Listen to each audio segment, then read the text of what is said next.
Sudan ಮಹಾದುರಂತ, ಜಗತ್ತು ನೋಡದ ನರಮೇಧದ ಕಥೆ.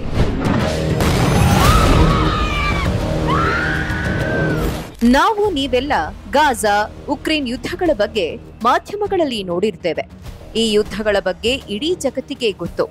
ಆದ್ರೆ ಇಡೀ ಪ್ರಪಂಚವೇ ಕಣ್ಣು ಮುಚ್ಚಿ ಕುಳಿತಿರುವ ಒಂದು ಘೋರ ದುರಂತ ಆಫ್ರಿಕಾದ ಸೂಡಾನ್ ದೇಶದಲ್ಲಿ ನಡೆದಿದೆ. ಇದು ಒಂದು ಯುದ್ಧವಲ್ಲ, ಬದಲಾಗಿ ಮಾನವೀಯತೆಯ ಕಗ್ಗೊಲೆ. ಲಕ್ಷಾಂತರ ಜನರು ಸಾಯ್ತಿದ್ದಾರೆ, ಹೆಚ್ಚಾಗಿ ಮಕ್ಕಳೇ ಹಸಿವಿನಿಂದ ಸತ್ತು ಬೀಳುತ್ತಿದ್ದಾರೆ. ಈ ಘೋರ ಕದನದ ಕಥೆ ಕೇಳಿದ್ರೆ ನಿಮ್ಮ ಮನಸ್ಸು ಕಲಕುತ್ತದೆ.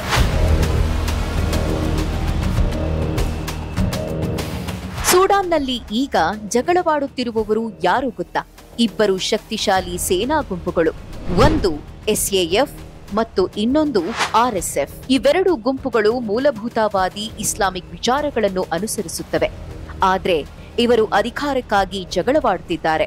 ನೆನಪಿರಲಿ, ಈ RSF ಗುಂಪು ಸುಮಾರು 20 ವರ್ಷಗಳ ಹಿಂದೆ ಡಾರ್ಫರ್ ನರಮೇಧ ಮಾಡಿದ ಹಳೆಯ ಜಂಜಾವೀಡ್ ಎನ್ನುವ ಕ್ರೂರ ಸೇನಾ ಗುಂಪಿನಿಂದಲೇ ಹುಟ್ಟಿದೆ. ಅಂದರೆ ಇವರು ಈ ಸಾಮೂಹಿಕ ಕೊಲೆಗಳಿಗೆ ಹೊಸಬರಲ್ಲ. ಈ RSF ಗುಂಪು ಎಲ್ ಶಾಫಾರ್ ಎಂಬ ದೊಡ್ಡ ನಗರವನ್ನು ಸಂಪೂರ್ಣವಾಗಿ ಸುತ್ತುವರೆದು ಯಾರಿಗೂ 18 ತಿಂಗಳುಗಳ ಕಾಲ ತಿನ್ನಲು ಆಹಾರ, ಕುಡಿಯಲು ನೀರು, ಅನಾರೋಗ್ಯಕ್ಕೀಡಾದರೆ ಔಷಧಿಗಳು ಸಿಗದಂತೆ ಮಾಡಿದ್ದರು. ಕೊನೆಗೆ ಆ ಇಡೀ ನಗರವೇ ಪತನವಾಯಿತು. ಅಲ್ಲಿನ ಜನರು ಹಸಿವಿನಿಂದಲೇ ಸತ್ತರು.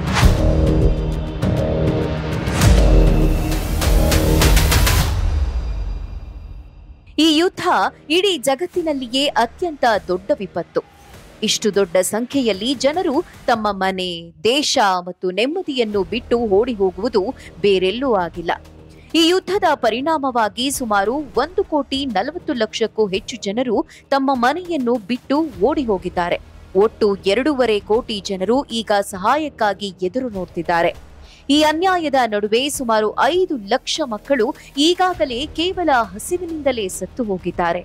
ಇದು ಸ್ವಾಭಾವಿಕ ವಿಪತ್ತಲ್ಲ, ಮನುಷ್ಯರು ಸೃಷ್ಟಿಸಿದ ಕ್ರೂರ ಬರಗಾಲ.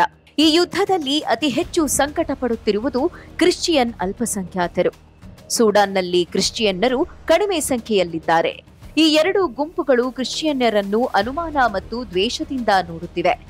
ಚರ್ಚ್ಗಳನ್ನು ನಾಶ ಮಾಡಲಾಗಿದೆ. ಬಲವಂತವಾಗಿ ಜನರನ್ನು ಧರ್ಮ ಬದಲಿಸಲು ಒತ್ತಾಯ ಮಾಡಲಾಗುತ್ತಿದೆ. ಮತಾಂತರವಾಗದಿದ್ದರೆ ಕೊಲ್ಲಲಾಗುತ್ತಿದೆ. ಸೂಡಾನ್ನ ಈ ಸಾಮೂಹಿಕ ಕೊಲೆಗಳು ಕಣ್ಣಿಗೆ ಕಾಣಿಸುತ್ತಿದ್ದರೂ ಪ್ರಪಂಚದ ದೊಡ್ಡ ದೇಶಗಳು ಮತ್ತು ಮಾಧ್ಯಮಗಳು ಕಣ್ಣು ಮುಚ್ಚಿ ಕುಳಿತಿವೆ. ವಿಶ್ವಸಂಸ್ಥೆ ಕೂಡ ಏನೂ ಗೊತ್ತಿಲ್ಲ ಎಂಬಂತೆ ಸುಮ್ಮನಿದೆ. ಆದ್ರೆ ಬೇರೆ ಕಡೆ ಕ್ರಿಶ್ಚಿಯನ್ನರ ಮೇಲೆ ದಾಳಿಯಾದಾಗ ಮಾತ್ರ ದೊಡ್ಡ ನಾಯಕರು ಮಾತನಾಡುತ್ತಾರೆ. ಉದಾಹರಣೆಗೆ, ನೈಜೀರಿಯಾದಲ್ಲಿ ಕ್ರಿಶ್ಚಿಯನ್ನರಿಗೆ ಕಷ್ಟ ಆದಾಗ ಅಮೆರಿಕ ಅಧ್ಯಕ್ಷ ಡೊನಾಲ್ಡ್ ಟ್ರಂಪ್ ನೈಜೀರಿಯಾದಲ್ಲಿ ಕ್ರಿಶ್ಚಿಯನ್ನರ ಕಗ್ಗೊಲೆ ನಡೆಯುತ್ತಿದೆ, ನಮ್ಮ ಶ್ರೇಷ್ಠ ಕ್ರಿಶ್ಚಿಯನ್ ಸಮುದಾಯವನ್ನು ಪ್ರಪಂಚದಾದ್ಯಂತ ಉಳಿಸಲು ನಾವು ಸಿದ್ಧರಿದ್ದೇವೆ ಎಂದು ಟ್ವೀಟ್ ಮಾಡಿದ್ರು. ಇದು ಖಂಡಿತ ಒಳ್ಳೆಯ ಮಾತು. ಆದ್ರೆ ಸೂಡಾನ್ನಲ್ಲಿ ನಡೆಯುತ್ತಿರುವ ಕ್ರಿಶ್ಚಿಯನ್ನರ ಮೇಲಿನ ಅನ್ಯಾಯದ ಬಗ್ಗೆ ಮತ್ತು ಹಸಿವಿನಿಂದ ಸಾಯುತ್ತಿರುವ ಲಕ್ಷಾಂತರ ಅಮಾಯಕರ ಬಗ್ಗೆ ಮಾತ್ರ ಇಂತಹ ಧ್ವನಿ ಏಕೆ ಕೇಳಿಸ್ತಿಲ್ಲ? ಇದು ನಮ್ಮ ಪ್ರಶ್ನೆ. ಇನ್ನು ಇಲ್ಲಿನ ಯುದ್ಧಕ್ಕೆ ಕಾರಣ ಕೇವಲ ದ್ವೇಷವಲ್ಲ, ಕೆಲವು ಶ್ರೀಮಂತ ದೇಶಗಳ ಹಣಕಾಸಿನ ಲಾಭವೂ ಇದೆ. UAE-ನಂತಹ ಕೆಲವು ದೇಶಗಳು ಸೂಡಾನ್ನ ಚಿನ್ನದ ಗಣಿಗಾರಿಕೆಗಾಗಿ ಯುದ್ಧ ಮಾಡುತ್ತಿರುವ ಗುಂಪುಗಳಿಗೆ ಹಣ ಮತ್ತು ಶಸ್ತ್ರಾಸ್ತ್ರಗಳನ್ನು ಕೊಡುತ್ತಾರೆ ಎಂಬ ಗಂಭೀರ ಆರೋಪವಿದೆ. ಅಂದರೆ ಕೆಲವು ದೇಶಗಳು ಇಲ್ಲಿನ ರಕ್ತಪಾತದಿಂದ ಲಾಭ ಮಾಡುತ್ತಿವೆ. ಸೂಡಾನ್ನ ಜನರ ಕಷ್ಟವನ್ನು ನೋಡಿದ್ರೆ ನಿಜಕ್ಕೂ ದುಃಖವಾಗುತ್ತೆ. ಆದ್ರೆ ದೊಡ್ಡವರು ಎನಿಸಿಕೊಂಡವರು ಈ ಬಗ್ಗೆ ಜಾಣ ಮೌನ ವಹಿಸಿರುವುದೇ ವಿಪರ್ಯಾಸದ ಸಂಗತಿ.